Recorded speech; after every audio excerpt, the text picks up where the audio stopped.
अस्सलामुअलैकुम, मैं हूँ अमरीन अली और आप देख रहे हैं वॉइस ऑफ उर्दू।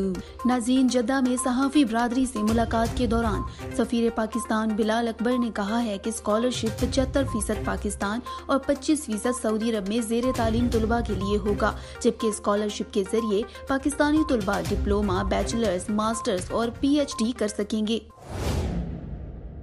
सफ़ीर पाकिस्तान बिलाल अकबर ने कहा है कि स्कॉलरशिप 75% पाकिस्तान और 25% सऊदी अरब में ज़ेर तालीम तलबा के लिए होगा, जबकि स्कॉलरशिप के जरिए पाकिस्तानी तलबा डिप्लोमा, बैचलर्स, मास्टर्स और PhD कर सकेंगे। सफ़ीर का मजीद कहना था कि हम सऊदी मार्केट में पाकिस्तानी मसनूआत की दरामद बढ़ा रहे हैं और सऊदी ताजिर जल्द पाकिस्तान इन्वेस्टमेंट के लिए जाएंगे और सऊदी हुकूमत ने हमेशा लेबर्स में भी हमें सपोर्ट किया है, हमारा कोटा ज्यादा रखा और हमारी कम्युनिटी मसाइल तरजीही बुनियादों पर हल करते हैं, जिस पर हम सऊदी हुकूमत के मशकूर हैं। नाज़रीन, अगर आप मजीद वीडियो से आगाह रहना चाहते हैं तो हमारे चैनल को सब्सक्राइब कीजिए और बेल के बटन को प्रेस कीजिए ताकि हर आने वाली अपडेट से आप आगाह रह सकें। और आप हमें फेसबुक पर भी फॉलो कर सकते हैं। वीडियोस को लाइक जरूर कीजिए और कमेंट के जरिए हमें अपनी राय से जरूर आगाह कीजिए।